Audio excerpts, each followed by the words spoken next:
Hello and welcome to the debate. I'm your host Rafae, Iqbal, and in today's show we'll be deliberating on two very important topics. The first focusing on Pakistan's bilateral ties with a very dear and brotherly country. We'll be talking about Abu Dhabi's Crown Prince's first official visit to Pakistan. Pakistan and the United Arab Emirates, they have shared strong diplomatic, economic and cultural ties. And United Arab Emirates being one of Pakistan's largest trade partner in the Middle East and a major source of remittances as well, with a lot of Pakistanis living and working there. The ties further solidify as the UAE Crown Prince Sheikh Khalid bin Mohammed bin Zayed Al Nahyan's first official visit to Pakistan. A guard of honor was presented to him and a very warm state welcome was also accorded to the Crown Prince on the occasion. At the moment, on this auspicious occasion, 5 accords of cooperation were signed in different fields, which include banking, railway, mining and infrastructure investment. The meeting was also held between Prime Minister Shehbaz Sharif and the United Arab Emirates Crown Prince, after which it was reiterated that the ports of Gawada and the ports of Abu Dhabi would prove to be a game changer for the region at large. Well, that's the first topic that we'll be talking about. In the second segment, we'll be talking about the workshop on National Maritime Policy 2025. This workshop is being conducted under the auspices of Ministry of Maritime Affairs, and it will be held on the 28th of February 2025. That is the day of February. The Ministry has formulated a draft National Maritime Policy 2025 in consultation with private and public stakeholders. The workshop is being arranged to finalize this draft, which focuses on maritime security and the maritime policy for all of the country. We'll be deliberating on all the two topics in detail and the different aspects regarding these topics. In the studios, we've been joined by senior analyst Farrukh Pitafi. Along with that, we have been joined by geopolitical analyst Faisal. On Skype, we have been joined by Kenneth, Shakeel, who is an economist, and Major General Zahid, Mahmood, who is a defense analyst. I'd like to thank you all for your time and being part of the conversation. Starting off with our first topic, and I'll start off from Ms. Komal. When we talk about Pakistan and the United Arab Emirates ties, this visit by the Crown Prince, it further solidifies these ties. And of course, we also know that Pakistan is attracting a lot of foreign direct investment in the country at the moment, and the UAE, one of the largest trade partners in the Middle East of Pakistan. How important would you term this visit? Thank you, Rafae, for having me. And it's delightful to witness a time in Pakistan where so many different heads of the state and different countries are visiting us, despite the infrastructural and fundamental issues with our economy and our security. But nonetheless, I would look at it as within the series of visits that has happened in the past year and in this year. So we have leaders visiting the country for the Shanghai Cooperation Organization conference. We have Iran recently visiting us. So this is looking good for Pakistan. The global antagonistic forces who've been trying to build a narrative that Pakistan is isolated from the global economy or Pakistan will be isolated from the global systems. This is a really, really good, this is good for the optics, so that, we have our trade partners visiting us. We are, considered now a safe country to have cricket matches, to host cricket matches, to host, global events like this. So I would, of course, like any other Pakistani, feel very proud and very happy that this is happening.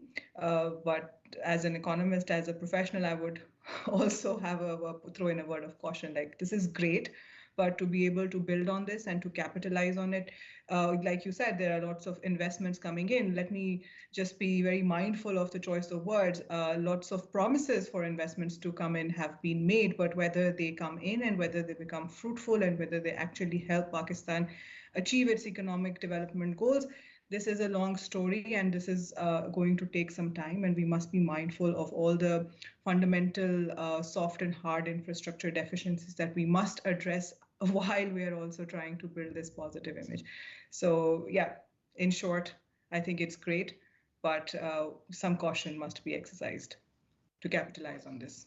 Definitely. Point very well made. General Zahid, what's your opinion? Of course, This visit by the UAE Crown Prince, the first official visit to Pakistan by him, and a testament to how the ties are further solidifying. Of course, there already exist very strong brotherly relations, but as we can see the significance of this visit, how would you term the progress in terms of diplomatic ties? Bismillahirrahmanirrahim. Rafae, once again, thank you very much for the invite. I think this is very important, as it has been brought out earlier, that there were forces which were trying, to isolate Pakistan. But Pakistan, we need to understand, Rafae, that Pakistan is a key state, especially in this region. Now, with this lot of disturbance in our neighborhood, especially whatever is happening in Afghanistan, every country is interested in Pakistan to bring some sanity in that country, which is being ungoverned, which has become an ungoverned areas, like kind of a country because of the poor governance. So this is a country from where the threat is emanating to all parts of the world. So every country is interested in Pakistan because a stable, economically stable Pakistan will be able to achieve more stability in the region. So it has a direct and indirect consequences, If Pakistan, Afghanistan and this region is unstable because of the poor economy and all, then it means that the breeding ground for terrorism, extremism, recruiting these people because of the environment over here, that will be very easy for the inimical forces, especially these proscribed organizations, especially phenomena like ISIS, ISIL, then Tariq-e-Taliban is already here. So there are more than 35, 36. I'm just talking from the point of view of the security, But because as the linkage has already been established, that there's a huge linkage between economy and security. So there's once the economy is improving, once there are jobs, people are busy into that. Once there is going to be more activity, more countries coming to Pakistan, they understand the relevance and importance of Pakistan. So once there will be more economic activities going into these areas, especially bordering Afghanistan, especially in terms of because these are the energy-rich regions also, Balochistan and Khyber Pakhtunkhwa. So these Middle Eastern countries also, other countries are also more interested in the energy sector. They want to invest here.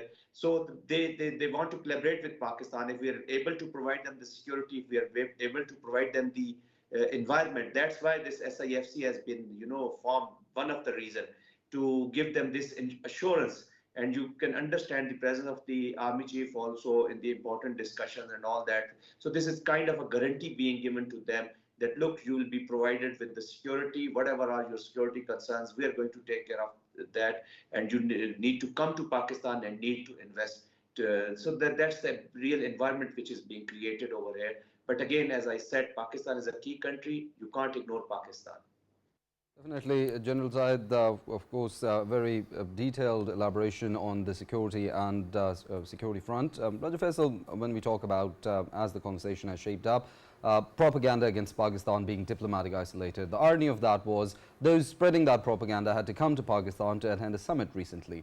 And when we talk about the diplomatic ties, we see the bilateral ties with different brotherly countries, they further enhancing and solidifying. How do you term Pakistan's diplomatic efforts and, of course, marking its significance, not just within the region, but in the world at large, as efforts are being put in for connectivity with Central Asian states and regional connectivity at large as well? Yeah, Rafae, obviously, when we look at the overall situation, I'll obviously differentiate between the three paths, amongst the three paths. How I see it diplomatically, of course, Pakistan has progressed in terms of Pakistan had held SCO successfully in Pakistan, which actually is sort of, a mark Pakistan has achieved, a landmark. And in the whole scenario, of course, Pakistan has proven that Pakistan's importance in terms of, diplomacy, not only within the Muslim world, but of course throughout the world, is crucial. Of course, we know that Pakistan has been raising the Middle Eastern crisis again and again at the UN level and Security Council level, which is, of course, another aspect which gives Pakistan's more importance. And if we talk about the economic side, Of course, Pakistan has been trying to, revive its economy. We know that two wars in the world going on right now, they have a lot to do with Pakistan standing where it is standing right now, and 20 years of consecutive war on terror Pakistan has been fighting against. That too has a lot to do with Pakistan's economic state, which is right now at the state. And of course, if we talk about Pakistan trying to revive its economy, SIFC is playing a pivotal role. And in more than 2 years' time, they have successfully attracted the investments in Pakistan's agri-tech sector, agriculture sector, then mining sector, and then of course IT sector as well. And that is why this visit, the current visit, is another example in which of course we are seeing that investments would be pouring into these sectors. And overall, if we look at the Pakistan's importance in terms of Pakistan fighting against the terrorism, we shouldn't be forgetting that the terrorism which is brewing inside Afghanistan, neighboring Pakistan, that is not brewing only for Pakistan, but of course it is brewing for the whole world. And why I say this, because our sources tell me that since Syria is going back to normalization, many of the ISIS fighters and ETIM fighters and IMU fighters, they are actually coming back from Syria to Afghanistan. And once they come here, and Afghanistan, that is considered as a country that is a breeding ground, and that is a training ground for the ISIS, mainstream ISIS. Khorasan is of course extending them all of the support. And don't forget, Pakistan is fighting against this menace. And while Pakistan is fighting against this menace, of course Pakistan has significance throughout the world. Reason being, we already had a precedent in past. Of course, Al-Qaeda, it kept on of course breeding itself in Afghanistan, and eventually we saw Madrid bombings, we saw London bombings, Bali bombings, and then 9/11 taking place. In the whole scenario, this time around, when ISIS Khorasan is breeding itself, Pakistan is still fighting against that. And time is not far when we will be seeing that the same people, ISIS Khorasan people, they would be of course leaving their footprints in different activities throughout the world. But Pakistan, rather than fighting at that time when we start finding their footprints, we are already fighting against them. Yes, the rest of the world would feel the need of fighting them in future, but we are still fighting against them. So we have the significance in terms of security, and then economy, and then of course overall Pakistan's diplomatical weight, which Pakistan has been showing in past and still is.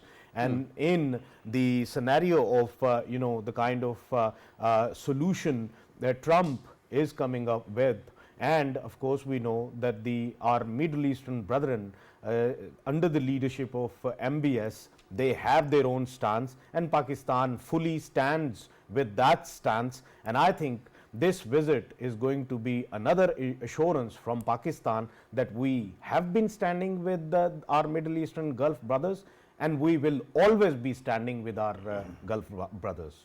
Very rightly said. For Pitafi, your views on Pakistan's and the government's efforts when we talk about diplomacy on, of course, when the security front, when we talk about the security threat emanating from Afghanistan, Pakistan's diplomatic efforts to curb that threat, when we talk about climate change, economic ties or strengthening brotherly relations, and this visit by the UAE Crown Prince in particular. Right. Thank you very much, Rafae, for the question. Let me first of all welcome the Crown Prince. I think that it is most opportune moment. He has come to Pakistan, and I think that Pakistan has welcomed the dignitary with open arms. This is their second home, and they are most welcome here. Regarding your question earlier, I was listening to other respected participants, and I was wondering why is it that we are talking about Afghanistan a lot.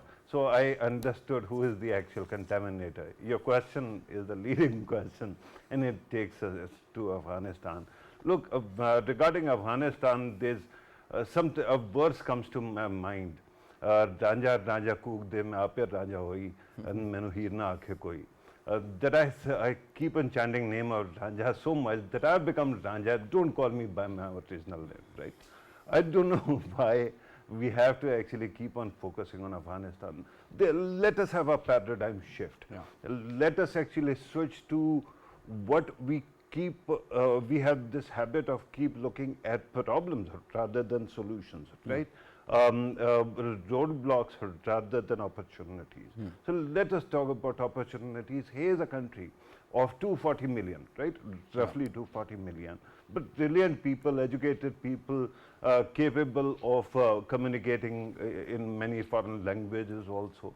And we are next to two huge countries, very important countries, China and India. And of course, we are torn from the same cloth, so we should have some kind of characteristics or certain gifts, opportunities as well.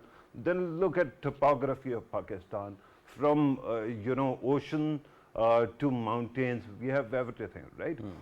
For weathers, beautiful place, and so many opportunities. Then connectivity. I mean, the sky is the limit. And now let us talk about UAE. Without that kind of resources that we have got, I mean, weather and so many other things, just go there and see the way the entire place has been transformed from a desert into this Nakhlistan, right? This oasis in UAE. And one should actually commend their progress. And one should also then, earlier Faisal was talking about MBS, of course, he is very close to our heart. But then let us talk about MBZ also, the head of UAE, whose vision has been remarkable.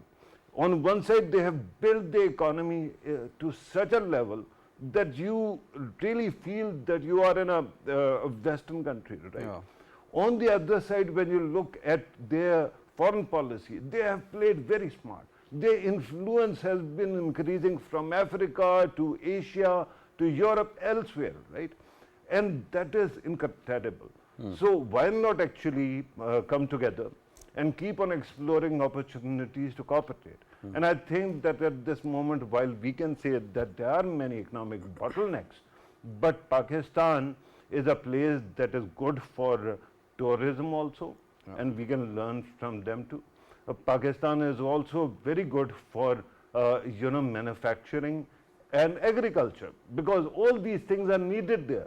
So why not actually cooperate? And I think that that's why government of Pakistan's efforts are very important. Unfortunately, whenever we talk about any diplomatic relationship, economy becomes a footnote. In the end, we say yes, economy is important also. Why not lead with economy? At this moment, the world order is led by economic nationalism. Donald Trump's world order or his political or economic vision is economic nationalism. Every country is rebuilding themselves and then proving that they can actually be huge partners or important partners. Here is the country called Pakistan that has been exceptional in all aspects. But somehow we keep on defining ourselves through our context, geographical context, perhaps Afghanistan, perhaps India, perhaps something else, rather than looking inward and saying that here are people who can be really good partners with you, and we can create incredible value or add value to your economy as well. Very important points that you've raised. Ms. Komal, when we talk about, in light of how the conversation has shaped up, when we talk about economic cooperation, of course, there's the port in Abu Dhabi, in the United Arab Emirates, and there's this newly inaugurated Gwadar port in Pakistan. How do you think this could be, economic collaboration could be taken to further heights with regards to logistics and ports and trade? So I'll build on Farrukh Saab's point earlier about how we should lead with economy. I completely agree with the obvious bias of working in this field, but it makes the numbers make sense, right? We have around $10 billion dollar trade with the UAE, which is very skewed not in our favor. We are importing about 8 to 9 billion, and we're exporting 1 billion. But let's break down what we are exporting. We're exporting rice, we're exporting cereals, we're exporting fruit and vegetables. So what we're doing is that and what we're importing is mainly mineral fuels and oil. So where we are very, very dependent on our energy needs on our trade partners, such as the UAE, but looking at the context, especially since COVID, we've understood that how food supply chains have been at high risk, and this is so fundamental to human survival, regardless of the quantum of trade. But the importance of having a good, secure food basket is so crucial. I cannot stress on the importance of that. And when we look at UAE's trade in terms of the food that imports from other parts of the world, Pakistan stands in the top 10, top 7, I think. So Pakistan is also equally important, if not in terms of the value of trade, but in terms of what we are sending to the UAE. So yes, I agree with you. Abu Dhabi Ports Group has also invested, Abu Dhabi and UAE, and they have invested in the trade and transit infrastructure in Pakistan, which is commendable. I'll come to that later.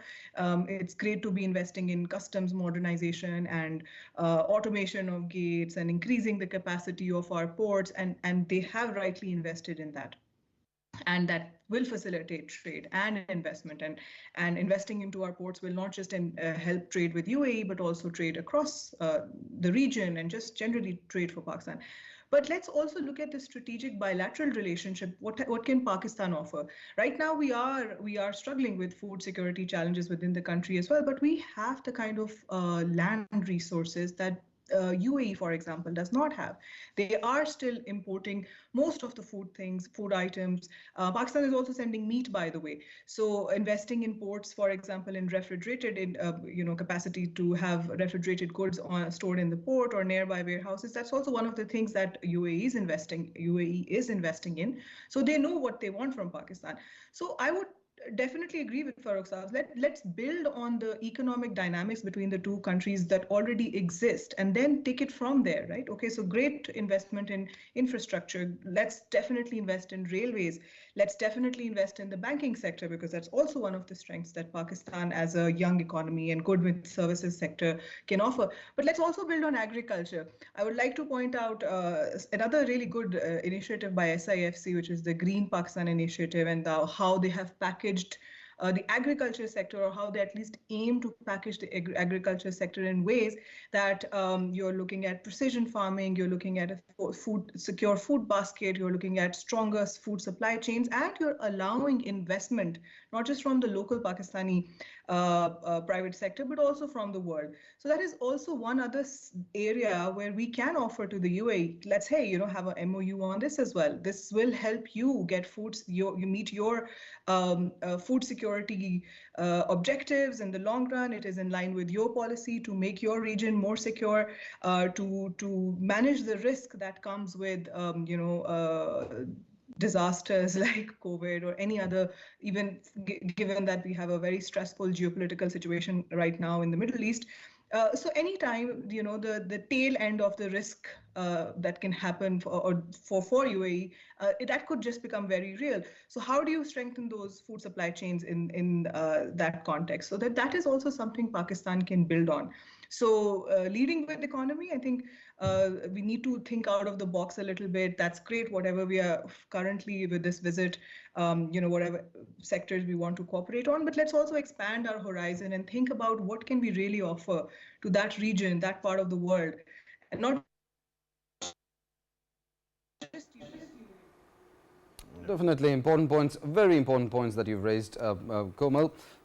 As you mentioned, innovation is key to the solutions, and out-of-the-box solutions are the only way forward for Pakistan's economic progress. In light of that, General Zahid, when we talk about ties with the UAE, we know there's strong fraternal ties, we know there's defense cooperation as well, but do you think Pakistan, when we talk about the economic front, could also capitalize on defense production and generate revenue through that as well with our Middle Eastern partners? Rafae, we are already partnering with the United Arab Emirates as far as the defense collaboration is concerned with their military MOD as well as MOI, Ministry of Interior as well. We have a lot of MOUs. Already we have existing MOUs, and a lot of collaboration is already going on, especially as far as the communication equipment, a lot of small equipment with which they are interested in Pakistan, because Pakistan has offered them quite cheaper solutions, as compared to the Western nations or the whatever they were suggesting to them. There comes the role of the diplomacy. That is very important, because you need to create a confidence in the Middle Eastern countries, especially UAE and Saudi Arabia, the confidence in our own equipment and the modern gadgetries which we are using, because that confidence has to be, that has to be built in through a lot of good military as well as other diplomatic efforts. So there we are already collaborating. Then there we have a security exchange program, security experts exchange program also. Then the training regime, we have a very good collaboration. Their cadets are being trained in Pakistan Military Academy. And then we have spoken about, we discussed about the cross-trade training as well. Especially, then we have also discussed with them, and there is a lot of collaboration. And future, you will also see a lot of collaboration with Pakistan Navy and our Coast Guard services, So these are the fields in which we are already collaborating with them. Why we, coming back to just a small little point about my brother Pitafi Saab, that why we discuss Afghan, because this Ranja is, creating problems. So whosoever is the point which I was making at that time was that if somebody wants to invest in Pakistan, whosoever wants to invest in Pakistan, they ask for the securities. And this Ranja is, creating problems for us. That's why we sometimes have to seek their support as well. United Arab Emirates, Pakistan and Saudi Arabia, they have been very close friends as far as this war in Afghanistan was concerned. So they exactly know our problems. These are the countries whom we need not to explain what are the issues before they invest in Pakistan. And we must take advantage of that, because they'll invest in Pakistan, not that they're, Muslim countries are friends or all. They'll invest because of their own interests, So this is a market available. They can connect themselves with the CPEC. They can connect with themselves with the North lines, with the Russia and all that. So because they're also looking for more baskets, they themselves were restricted to few baskets only. So this is the country, Pakistan, and if we have a stable Afghanistan, this economic activity will be more productive and more effective. Definitely important points raised, General Zahid. Raja Faisal, coming towards you. Collaboration on the economic front. We know the United Arab Emirates ports have been operational and generating a lot of revenue. The Gwadar port was inaugurated in Pakistan very recently, and we know there's a lot of efforts being done for regional connectivity with Central Asia as well. You being a geopolitical analyst, Pakistan as a key to bridging, of course, South Asia with the Middle East.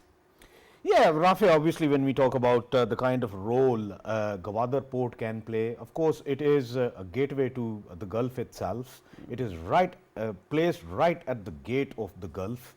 So to me, I think if both of the ports, Dubai and Gwadar, if they can have a cooperation which is being agreed upon, then of course it would entirely be a different ball game. Why? Because China, when it comes to China, China is a biggest contributor in terms of its exports to the rest of the world, and China connecting itself with not only the Gulf countries and with the African countries as well, it is going to be very rapid through CPEC and Gwadar. And in this context, of course, if both of Gwadar and the Dubai ports, if they can be considered as sister ports, then for the future, of course, it would be entirely a different ball game. Obviously, for the imports as well as the exports, China would rely on with the Middle Eastern countries. It would be playing a pivotal role. And when it comes to Central Asian republics, Pakistan has already and always advocated that Pakistan wants to connect CPEC with the Central Asian republics through Afghanistan, be it mainland Afghanistan or the Wakhan corridor. Of course, Pakistan is interested, deeply interested, and recent visit of Prime Minister, of course, when he visited Uzbekistan, we know that it had a lot to do with that as well. Pakistan wants to have that connectivity with the Central Asian republics, and with that it would open up new horizons for not only Pakistan, but of course for the Central Asian republics as well, when they connect themselves with CPEC and ending up not only to Gwadar but the Dubai port as well, because it would entirely connect itself with the Central Asian republics.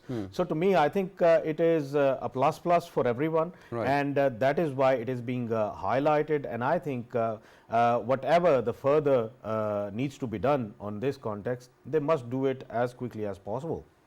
Farrukh, Pitafi, your quick concluding remarks on how the conversation has shaped up, as I did not bring Afghanistan into the topic, it came up itself, and when we talk about connectivity and a security threat, Afghanistan is a name that comes up. How do you say about that? Right. I would rather talk about Pakistan once again. Of course, Afghanistan is an important country. Who's saying that Afghanistan does not exist, or we should make believe, live in make-believe world that it does not exist or it is not a factor. But I wanted to actually emphasize the bilateral relationship between two countries whose dignitary is visiting Pakistan, right? So my humble submission, and going back to and building upon what Komal Saiba was saying earlier, is very simple. Earlier when she was talking about the products that we actually send to UAE, you must have noticed most of those things are commodities without value addition. Yes. This is one of our Achilles heels, right? There's another one also, and that is regarding our capacity to benefit from trade as well. Regarding these commodities, recently Prime Minister was in Uzbekistan and Azerbaijan. At that time I was asking myself, because he spoke about Pakistan gifts like minerals, umpteen other things. I was thinking, wouldn't it be nice that Pakistan could actually talk about its cutting edge software and cutting edge hardware in computers, terminals, AI, whatnot, right? So everything is possible in this world, right? There's a very small country called Israel, and its Pegasus software is so important. Every country is actually dying to get it, despite the fact that it has been abused, right? Israel is one of the abusers, but the point is that they can generate that. Why can't Pakistani people do that? Similarly, adding value to commodities isn't that difficult. You are going to talk about blue economy a bit later, and marine policy, but blue economy also comes there. Blue economy is also there. We haven't been able to add value to that. This is one aspect. The second one is regarding trade.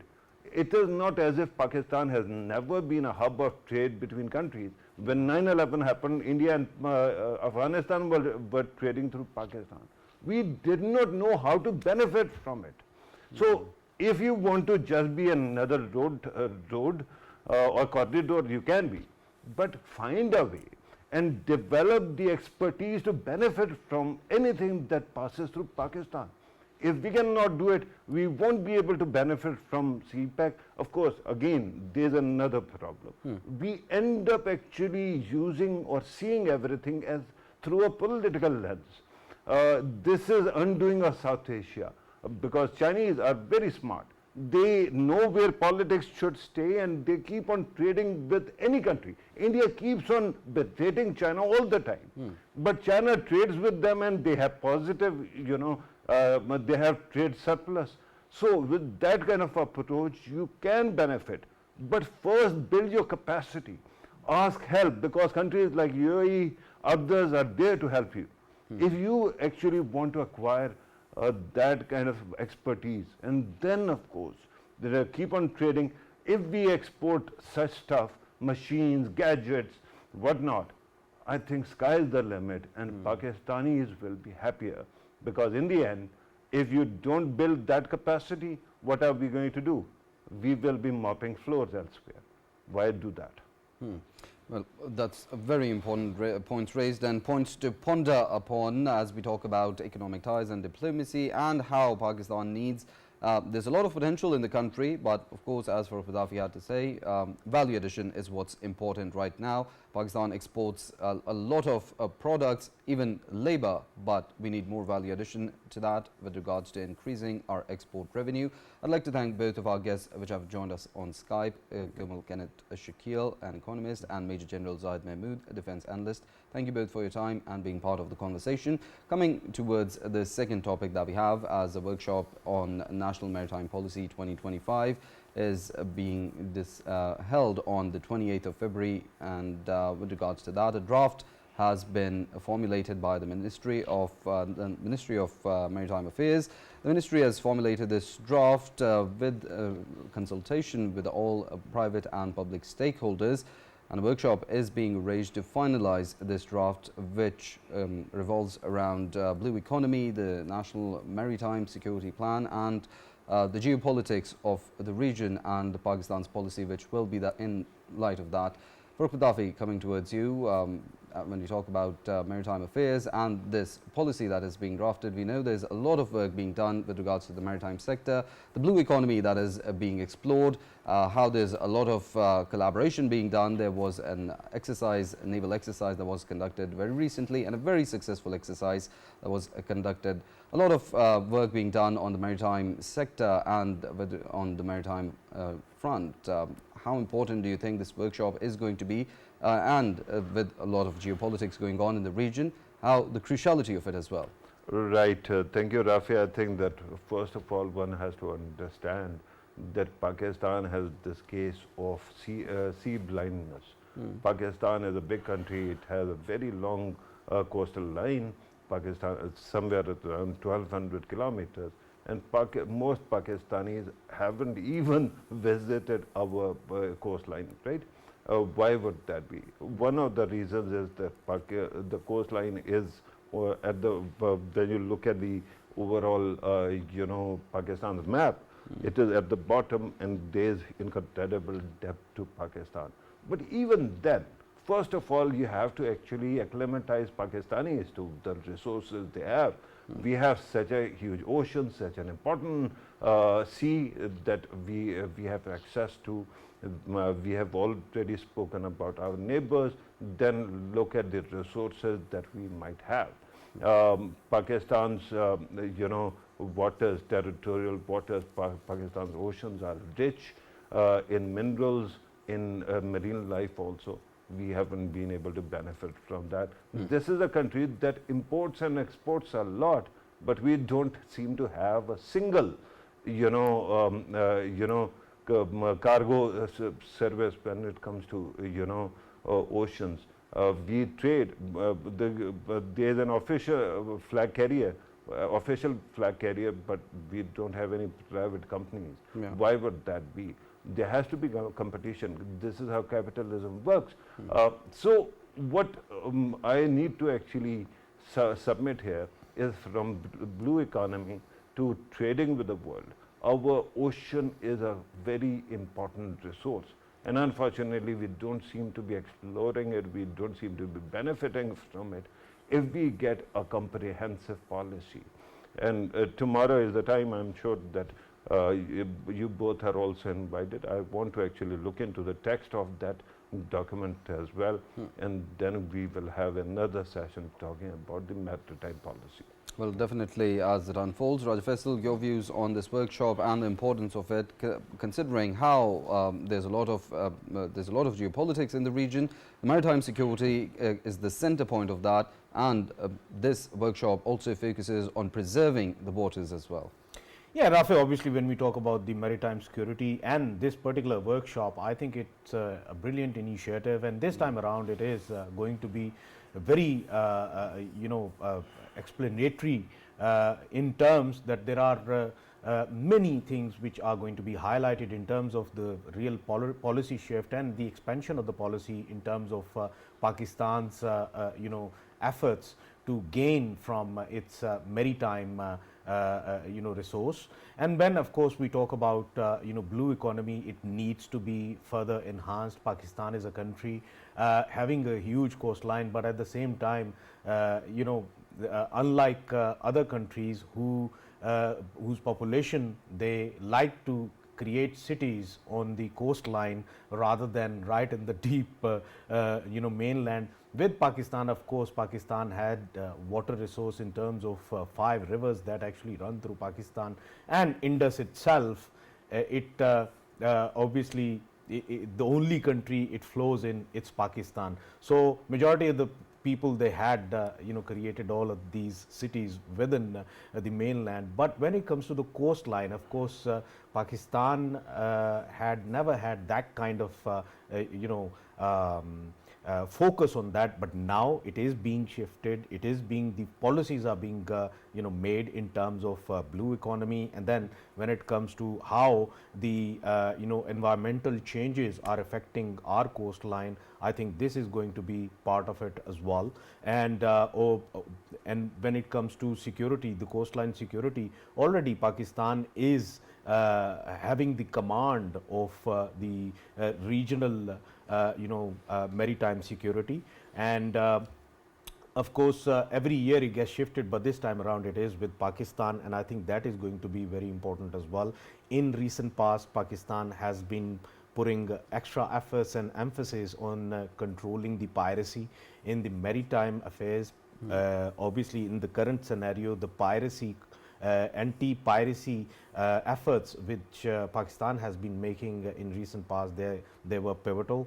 And when it comes to Pakistan Navy putting its efforts in it, I think this is remarkable. And as Farrukh has mentioned, that when we will have the points to discuss further, I think that would be perfect to discuss. But overall, looking at the current scenario, of course, it is going to be very important this time around, looking at the environmental changes, looking at Pakistan trying to exploit the blue economy, and Pakistan putting efforts in terms of maritime security, and Pakistan putting efforts for Gwadar as one of the major deep sea ports of Pakistan. I think it is going to be marvelous. One more thing I wanted to highlight here is that, as Farrukh has earlier mentioned, that Pakistan has a beautiful coastline. I think in one of the recent visits from the President Erdogan, I think Pakistan has highlighted how to, of course, improve its coastal tourism in terms of, when it comes to coastal tourism, the kind of coastal tourism Turkey has. I think Pakistan has to gain a lot from that, and I think that would be part of discussion too in this workshop. So we need to, of course, look for the details in coming future and further highlight it. I want to actually paraphrase two very important people, right? One, former President Clinton, who said it is economy stupid, right? And then Paul Kennedy, who actually built the connection between the national power and economic power. So I think that what we need to do is everything should be working for economy. And this is very important, from mining there, from oil exploration to tourism. By the way, I have actually many a times traveled on coastal highway, beautiful places, sand dunes, such a fresh and clean coast that you cannot think of. We only go to Karachi, we don't go beyond that. But if you travel, you will be surprised what an incredible gift the country has. The only thing is to actually put your mind to apply your mind to these issues and make as much money and as much profit from all these opportunities. Well, a land of beauty, as they call it, a lot of potential in the country, and that were the different dynamics regarding the workshop on the National Maritime Policy 2025. We'll be deliberating on in detail when the draft is finalized and when the workshop is over. With that, I'd like to thank both of our gentlemen in the studio, Senior Analyst Farrukh Pitafi and Geopolitical Analyst Faisal. Thank you both for being part of the conversation. That wraps up the debate for today. See you all same time tomorrow. Till then, take care.